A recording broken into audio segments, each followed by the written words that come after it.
परमंडल जम्मू से 39 किलोमीटर दक्षिण पूर्व में बसा एक छोटा सा गांव है। परमंडल एक पवित्र देवस्थल है जिसकी मान्यता पुराने ग्रंथों में भी दी गई है। जब भी हम परमंडल की मान्यताओं की बात करते हैं तब परमंडल एक छोटा काशी के रूप में भी जाना जाता है, जो तीर्थ के रूप में एक उच्च प्रतिष्ठा प्राप्त करता है। यहाँ लोग अपने प्रियजनों की अंतिम क्रिया अस्थि विसर्जन के लिए अक्सर आते हैं। मंदिरों का शहर कहते हैं हम जम्मू को, और इसमें कोई दो राह भी नहीं है, कोई शक भी नहीं है। जम्मू जो है मंदिरों का शहर है और देवी देवताओं का वास है। मैं जिस जगह पे खड़ा हूँ और मेरे साथ जो जम्मू एक्सप्रेस की टीम यहाँ पे खड़ी है, वो एक बहुत ही देवनीय स्थल है। Very holy place, very pious place where I am standing right now. और मेरे पीछे आपको दिख रहा है बहुत लंबा सा एक्सपेंस। मैं हूँ परमंडल में, एक ऐसी जगह पे जहाँ की मान्यता जो है जम्मू का हर वासी जो है जानता है, इवन कश्मीर के लोग भी जानते हैं। क्योंकि कश्मीर की बात मैं आपसे इसलिए कह रहा हूँ क्योंकि इसकी मान्यता जो है वो कश्मीर से बहुत ज़्यादा जुड़ी हुई है। कहानी आगे बढ़ेगी, बताते रहेंगे आपको हम शाना बशाना, फ्रेम बाय फ्रेम, कि इस प्रमंडल की इम्पोर्टेंस, हिस्टोरिकल इम्पोर्टेंस और महाराजास की intervention and all the things जो थी वो क्या रही हैं।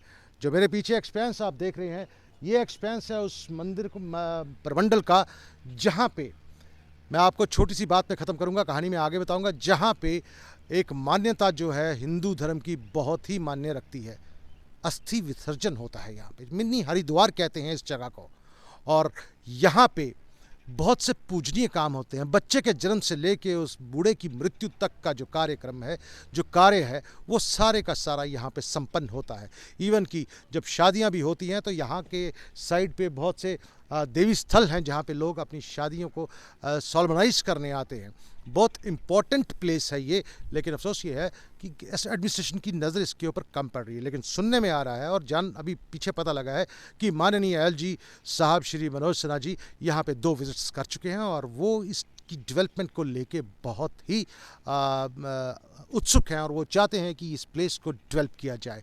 कहानी आगे बढ़ेगी, लेकिन कहानी ख़त्म करने से, अपनी बात को ख़त्म करने से पहले मैं आपसे ये कहूँगा कि मैं उस देवी स्थल पे खड़ा हूँ जिसे परमंडल कहते हैं।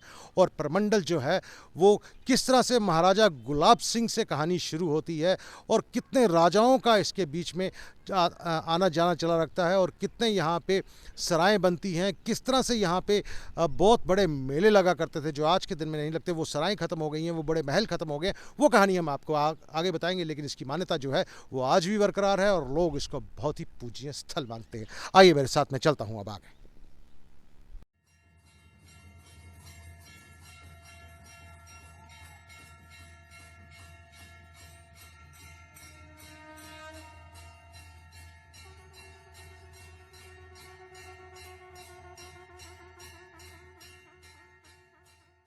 ये जो आप देख रहे हैं ना, ये उमापति महादेव है। ਇਹਦੇ ਵਿੱਚ ਤੁਸੀਂ ਜਿੰਨਾ ਮਰਜ਼ੀ ਜਲ ਚੜਾਓ, ਜਿੰਨਾ ਇਹਦਾ ਲੈਵਲ ਹੈ ਇੰਨਾ ਹੀ ਰਹਿੰਦਾ ਹੈ। ਇਹ ਮੰਦਰ ਬਣੇ ਦੇ ਹੋਈ ਆ 2500 ਸਾਲ, 2500 ਸਾਲ। ਮਹਾਰਾਜਾ ਬੈਣੀ ਦੱਤ ਇਹ ਕਸ਼ਮੀਰ ਦੇ ਰਾਜਾ ਅਵੰਤਿਕਾਪੁਰ ਦੇ ਰਹਿਣ ਵਾਲੇ, ਉਹਨੇ ਇਸ ਮੰਦਰ ਦਾ ਜਿਹੜਾ ਨਿਰਮਾਣ ਕਰਵਾਇਆ ਹੈ। ਇਹ ਮੰਦਰ ਬਣੇ ਦਾ ਗਿੱਧ ਦਾ ਕਾਰਨ, ਗਿੱਧ ਹੁੰਦੀ ਲੋਂਬੜੀ ਜਿਹੜੀ ਹੁੰਦੀ ਨਾ, ਉਹਦੇ ਕਾਰਨ। ਕਿਉਂਕਿ ਉਹ ਜਿਹੜੀ ਲੋਂਬੜੀ ਸੀ ਉਹਦੀ ਸੇਵਾਦਾਰ ਸੀ, ਦਿਨ ਭਰ ਇੱਥੇ ਹੀ ਚਾਰਾ ਵਾਰਾ ਖਾਂਦੀ ਸੀ, ਇਸੀ ਕੁੰਡ ਦਾ ਪਾਣੀ ਪੀਂਦੀ, ਇੱਥੇ ਰਹਿੰਦੀ ਸੀ। उस राजा ने सोचा पता नहीं कितना बड़ा जानवर है जो इतने पानी पी गया, उन्हें किया तो शिकार कर लिया। नुआड़ी तो गति हुई, इनके चरने में मृत्यु हुई, मगर वो राजा बीमार हुई। उन्हें अपनी सेना आख्या तू वापस चलो अवंतीपुरी, वापस चलीए। वो घर कोई औलाद नहीं आई। कोई 2 साल बाद इसी गिद्ध ने वो घर लड़की बनी जन्म लिया। वो बड़ी खुश हुई कि लड़की हुई, मगर वो रोंदी बड़ी ही, रोंदी इस वजह कन्नै ही कि उसी पहले जन्म का जोड़ा तीर लगे था, उसी सर दर्द होंदा था। उन्हें अपने पंडित जोशी वगैरह जोड़े भी आए उस टाइम उन्हें सदे, उन्हें देखा, उन्हें आख्या तू ये हत्या लगी थी। वो आख लगा मैं राजा भी हत्या कियां लगी सकदियां, तू गिदड़ी का शिकार किया। उन्हें मैं अपने जीवन में 1000 गिदड़ियाँ मारियां, राजा लोग ये डेली शिकार करते हैं। उन्हें कहा मी नहीं पता मैं गिदड़ी कुत्थे मारी है, तुस निशानी दियो। उस टाइम उन्हें निशानी दी, जिधरों तुस थल्लू चली आए ना, ये माता पार्वती का रूप है गुप्त गंगा। वो आपू नहीं आया, उन्हें अपनी सेना भेजी। जियां तूदे इतने पुज्जे, उन्हें देखे इतने खोपड़ी पेदी, उस खोपड़ी की तीर लगे दा, तीर लगे दा। जियां उन्हें वो तीर कढ़िया, वो लड़की ठीक हुई। फिर वो सारे परिवार कन्नै इत्थे आया, उन्हें इस मंदिर का निर्माण करवाया। और ये जी अखंड जोत है, ये भी उसने बुलाई थी उस वेले। तो एक जो गिदड़ी का मोहरा बनाते हैं, इयां हत्या बनाते हैं, ਉਹ ਗਿੱਦੜੀ ਦਾ ਮੋਹਰਾ ਬਣਾਈਏ ਤੇ ਪਿੱਛੇ ਜਿਹੜਾ ਲਵਾਇਆ ਦਾ ਉਹਨੇ ਕਿ ਜਿ'यां ਆਖਦੇ ਕਿ ਵੈਸ਼ਨੋ ਦੇवी ਜਾਂਦੇ ਭੈਰੋ ਬਾਬਾ ਦਰਸ਼ਨ ਕਰਦੇ ਯਾਤਰਾ ਸਫਲ ਹੁੰਦੀ ਹੈ, ਇੱਥੇ ਸ਼ਿਵਜੀ ਮਹਾਰਾਜ ਦੇ ਦਰਸ਼ਨ ਕਰਨੇ ਬਾਅਦ ਉਸ ਗਿੱਦੜੀ ਦਰਸ਼ਨ ਕਰਨਾ ਜਿਹੜੇ ਜ਼ਰੂਰੀ ਨੇ। ਉਹਦੇ ਬਾਅਦ ਇਹ ਅਗਲਾ ਮੰਦਰ ਹੈ, ਇਹ ਮਹਾਰਾਜਾ ਮਾਨ ਸਿੰਘ ਇਹ ਜੈਪੁਰ ਦੇ ਰਾਜਾ ਕਾਬੁਲ ਜਾ ਦੇ युद्ध करने वास्ते उन्हें थल्ले मन्नत की अगर मैं काबुल का फतेह करी आया अपने डेरे बाहर जागा पहले वो बड़ा मंदिर बनागा, ये उन्हें बनाया। ये सोने पालिश महाराजा रणजीत सिंह हिलो के बादशाह सरदार उनकी कोई अपनी मनोकामना पूरी हुई, उन्हें ये सोने पालिश करवाया तो उपर 5 कलश भरिए सोने चढ़ाए। तो फिर ये जेडे उपर काशी विश्वनाथ जी दर्शन है, ये महाराजा गुलाब सिंह होर है जो सारे जम्मू कश्मीर के राजा है, उन्हें क्या किया कि सारे काशी गए, उन्हें देखा सारे जम्मू कश्मीर के लोग काशी नहीं पुजी सकते भी पैसा ना साधन ना जाने ना, उन्हें काशी का नक्शा जोड़ा इधर स्थापित करवाया कि लोग गंगा स्नान करिए काशी विश्वनाथ जी दर्शन जोड़े इतने करी सकते। ये कन्ने 1337 शिवलिंग की स्थापना जी इस परमंडल च हुई है। पूरे परमंडल जो उपर को लेइए थले तक 1421 है। 1.25 लाख की स्थापना जी पूरे जम्मू कश्मीर च हुई है। बोल शंकर भगवान की जय।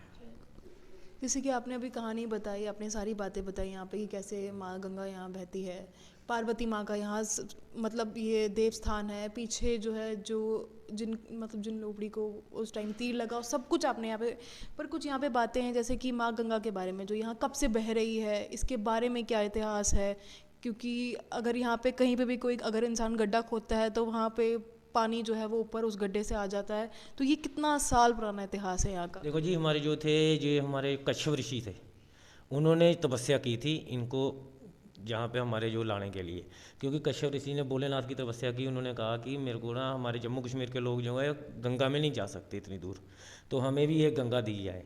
तो भोलेनाथ ने कहा था कि गंगा तो हम दे देंगे, गंगा तो हमने पहले भी दे रखी है, अभी गंगा हम कहाँ से देंगे। फिर वो उन्होंने कहा कि नहीं, मैं आप कुछ और मांग लो कि उन्होंने कहा कि नहीं, मेरे को यही चाहिए। फिर उन्होंने माता पार्वती को कहा था कि आप गंगा रूप में चलो। ये निकली हुई है सुध महादेव से, सुध महादेव है ना, वहाँ से निकली हुई है गंगा। ये फिर आगे उधमपुर में भी है, उसके बाद इसके पीछे एक गांव पड़ता है, क्या कहते हैं उसको, सुरिंसर, उसके साथ स्कोना है, उधर भी है। उसके बाद इधर क्या कहते हैं इसको, पीछे हमारा 6 किलोमीटर ऊपर एक गांव है, उसको बोलते हैं तलैड़, गांव का नाम है, गुफा है, भोलेनाथ की गुफा है वहाँ पे भी इनका जो अपतरण हुआ है। उसके बाद ये जहाँ पे प्रमंडल है, प्रमंडल के बाद आगे उत्तर मैनी गया तक गई है ये माँ भोलेनाथ ने जो हमारे कच्छप जी थे उनको देव प्रदान के रूप में दिया गया। जम्मू कश्मीर में देव स्थानों की अगर हम कहें, हर एक जगह है अपने ही इतिहास में और अपनी ही जगह पे जो है महत्वपूर्णता रखती है। और यहाँ पे आप सब देख सकते हैं, जब भी कोई यहाँ पानी जो है यहाँ पे डालते हैं तो कभी भी वो जगह भरती नहीं है ये। और इसके बारे में और क्या क्या जानकारी है? इनकी तो यही एक खासियत है कि इसमें ये जो भोलेनाथ का कुंड है ना, ये आप शंभू है, अपने आप निकले हुए हैं। इसमें शेषनाग रूप में दर्शन है, जो भोलेनाथ हैं वो खुद पताल में है, वो नहीं दिखते हैं यहाँ पे।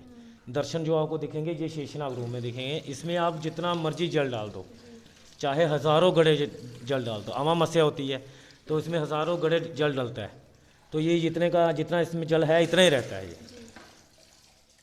परमंडल यानी छोटा काशी, इसका दूसरा भाग जहां जम्मू कश्मीर के रहे राजा महाराजाओं के दिए गए योगदानों के बारे में हम आपको विस्तार से बताएंगे। तब तक के लिए आप जुड़े रहिए जम्मू एक्सप्रेस के साथ। नमस्कार।